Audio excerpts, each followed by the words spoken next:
Sri Nisargadatta Maharaj, accepter la vie comme elle vient. Question. Je suis venu vous voir l'année dernière, et me voilà à nouveau. Ce qui me fait venir, je ne sais pas, mais d'une certaine manière, je ne peux vous oublier. Maharaj. Certains oublient les raisons pour lesquelles ils viennent, d'autres n'oublient pas. Tout cela se fait en fonction de leur destinée, ce que vous pourriez appeler chance. Mais il y a une différence importante entre la chance et la destinée. Maharaj. Seulement dans votre esprit. En fait, vous ne pouvez jamais savoir ce qui cause quoi.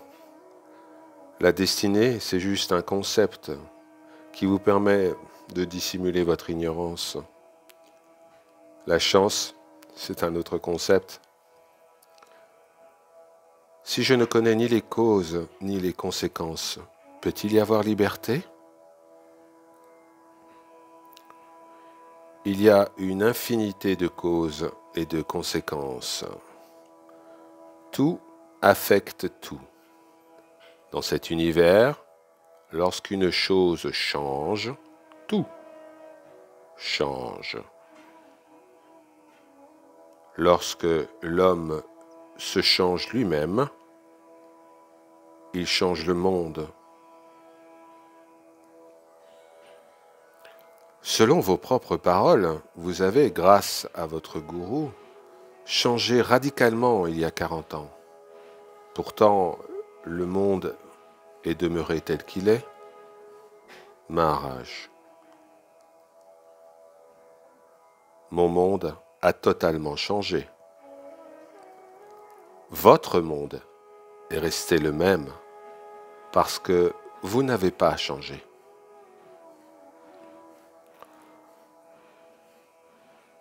Pourquoi votre changement ne m'a pas affecté? Parce qu'il n'y avait aucune communion entre nous. Ne vous considérez pas comme étant séparés de moi, et vous verrez, nous pourrons partager un univers et un monde commun. Maharaj, j'ai des biens aux États-Unis que je voudrais vendre pour acheter un peu de terrain dans les montagnes de l'Himalaya. Je vais construire une maison, je vais planter un jardin, je vais acquérir 2 ou 3 vaches et je vivrai tranquillement. Tout le monde me dit que la propriété et la tranquillité ne sont pas compatibles. Qu'il y a un moment où je vais avoir des problèmes avec les autorités, avec les voisins, ou même les voleurs. Est-ce que c'est inévitable? Eh bien, attendez-vous à avoir une succession de visiteurs qui vont transformer votre résidence en une maison ouverte. Vous devriez plutôt accepter la vie telle qu'elle se présente. Rentrez chez vous aux États-Unis et vous occuper de votre épouse avec attention et amour. Personne d'autre n'a besoin de vous. Vos rêves de gloire vont vous amener dans plus de difficultés. Mais enfin, ce n'est pas la gloire que je recherche, c'est la vérité. Oui, mais pour cela, il vous faut une vie bien ordonnée, tranquille. La paix de l'esprit. À chaque moment, des choses vont se produire. Elles viennent directement de Dieu et elles vous aideront si vous comprenez comment les utiliser. Ce sont seulement vos désirs et votre imagination qui vous créent des problèmes. Est-ce que la destinée est la même chose que la grâce? Absolument. Acceptez la vie comme elle vient et vous trouverez une bénédiction à chaque instant.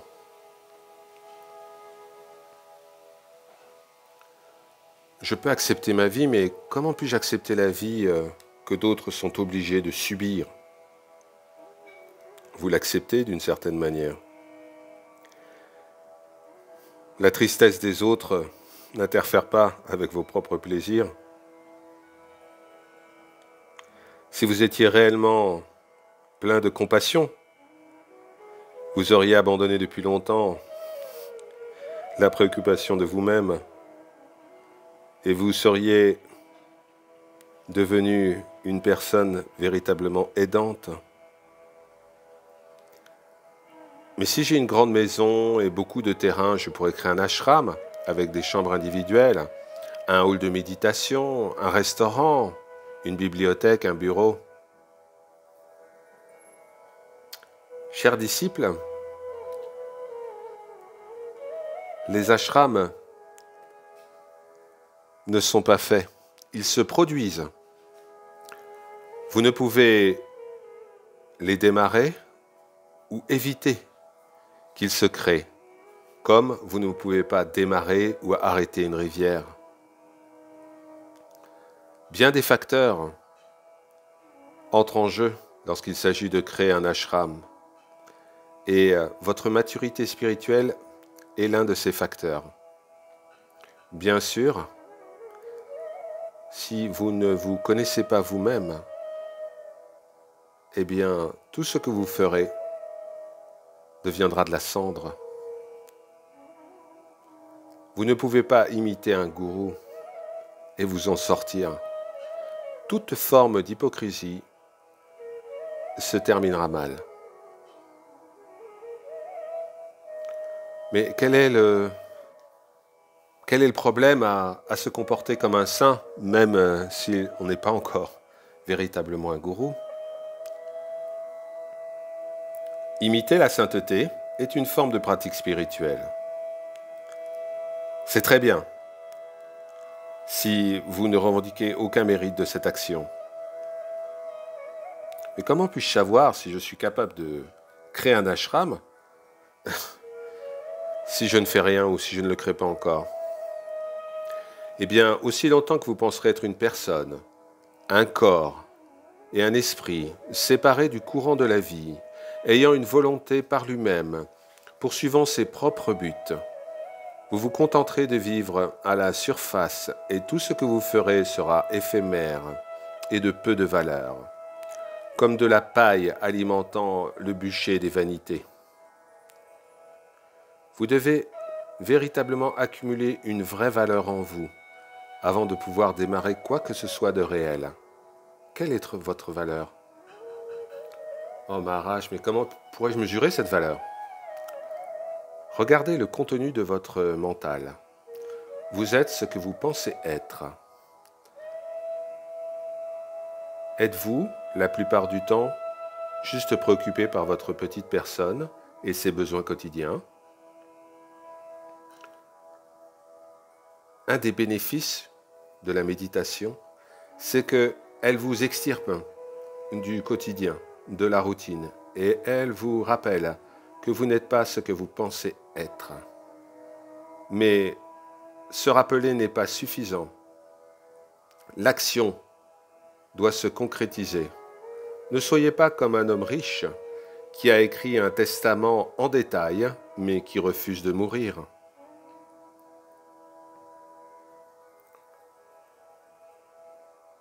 Est-ce que finalement la loi de la vie, eh bien, c'est la progressivité? Maharaj, mais pas du tout. La préparation est graduelle, mais le changement lui-même est soudain et complet. Le changement soudain ou progressif, eh bien, ce changement progressif ne vous amènera pas à un nouvel état de conscience. Tout ce dont vous avez besoin, c'est de courage. De courage pour abandonner, pour vous laisser aller. Je l'admets, Maharaj, je manque de courage. Eh bien, c'est parce que vous n'êtes pas pleinement convaincu. Si vous êtes complètement convaincu, vous trouverez le courage. Et la méditation, eh bien, c'est un art qui permet d'obtenir la foi au travers de la compréhension. Lorsque vous méditez, vous allez considérer mon enseignement sous tous ses aspects, de manière répétée, jusqu'à ce que vous ayez acquis la conviction, la confiance et donc la capacité d'action. Conviction et action sont inséparables. Si l'action ne suit pas la conviction, à ce moment-là, examinez vos propres convictions.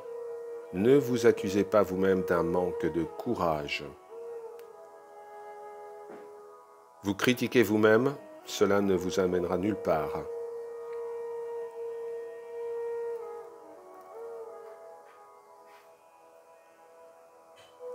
Vous ne pourrez pas agir contre vos désirs. La clarté de votre esprit n'est pas suffisante. L'énergie vient de l'amour et vous devez aimer pour agir, quelle que soit la forme et l'objet de cet amour. Sans clarté et sans charité, le courage est une force de destruction. Les guerriers sont souvent très courageux, mais quelle en est la conséquence?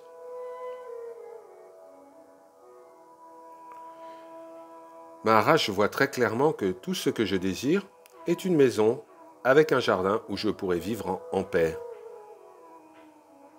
Mais pourquoi je n'essaierai pas de combler ce désir? Maharaj, mais absolument, agissez. Mais n'oubliez pas ce que vous ne pouvez prévoir. Sans la pluie, votre jardin ne fleurira jamais. Vous avez besoin d'être courageux pour ce type d'aventure. Oh, j'ai besoin de temps pour accumuler ce courage. Ne me pressez pas. Laissez-moi mûrir avant d'agir. Cette approche, chers disciples, est totalement fausse. Une action retardée est une action abandonnée. Peut-être aurez-vous d'autres opportunités pour agir, mais le moment présent est perdu à jamais. Toute forme de préparation est pour le futur. Vous ne pouvez vous préparer au présent.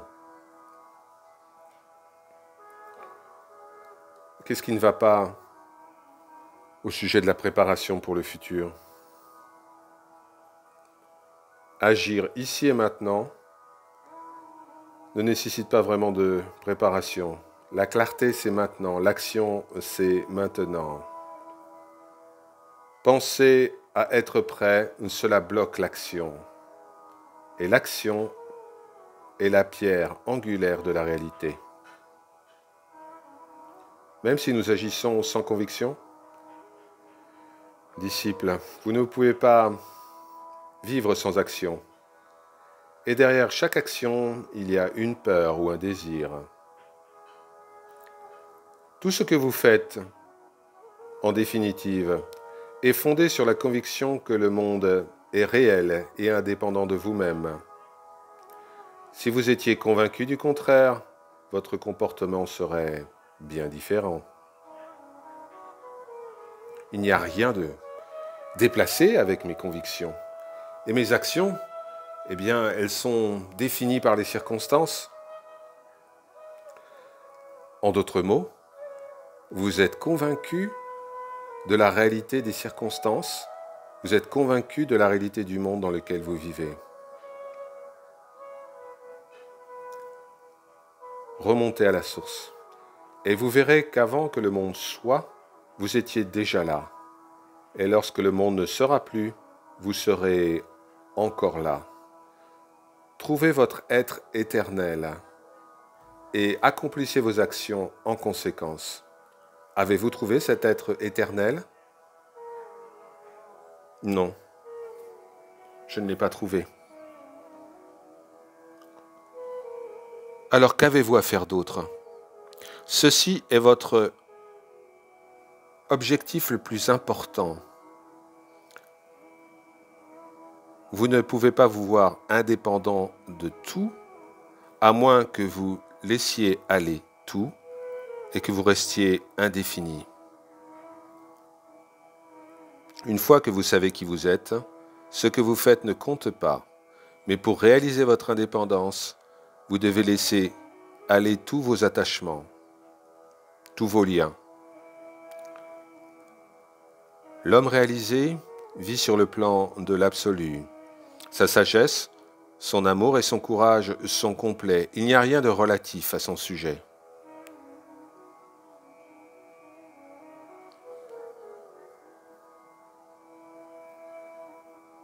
Alors, la réalisation exige des tests plus stricts, plus difficiles. Ce qui est testé, la personne qui est testée, tout cela est à l'intérieur. Oh, je reconnais là les thèmes de la crucifixion, de la mort et de la résurrection. Ah, j'ai lu tellement à ce sujet. J'ai écouté des paroles, j'ai parlé à ce sujet, sans fin. Mais le faire moi-même, j'en suis incapable. Restez tranquille. Et la sagesse, la puissance viendront d'elles-mêmes. Vous n'avez pas besoin d'être impatient. Attendez en silence, le silence du cœur et de l'esprit. C'est très facile d'être tranquille, mais la volonté d'être tranquille, elle est rare. Beaucoup de personnes, dont vous voulez devenir des surhommes en une nuit. Restez sans ambition, sans désir. Restez exposé, vulnérable, sans protection, incertain et seul, ouvert et accueillant la vie telle qu'elle se produit, sans la conviction égoïste que tout doit vous rapporter du plaisir, du profit, que ce soit sur le plan matériel ou sur le plan spirituel.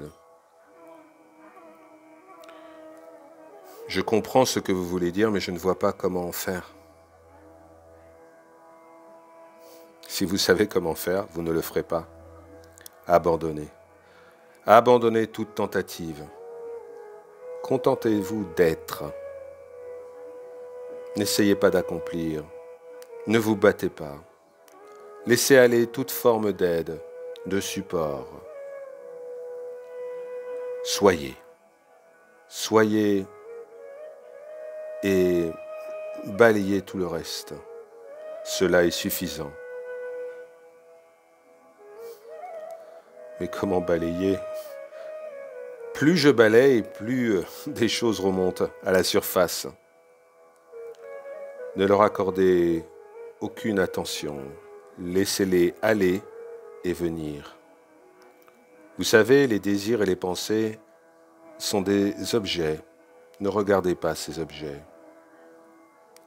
Depuis des temps immémoriaux, la poussière des événements recouvrait le miroir de votre mental.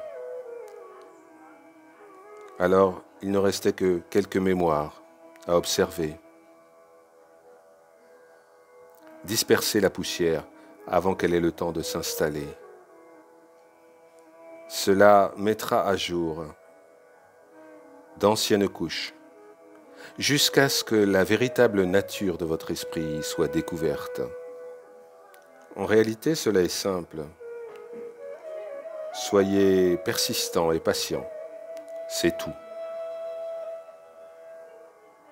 Sans passion, en étant détaché, en étant libre du désir et de la peur, ne vous préoccupant pas de vous-même, en étant attentif, en étant libre de toute forme de souvenir et d'attente. Ceci est l'état d'esprit dans lequel vous pourrez mener vos découvertes. Après tout, la libération, c'est la liberté de découvrir.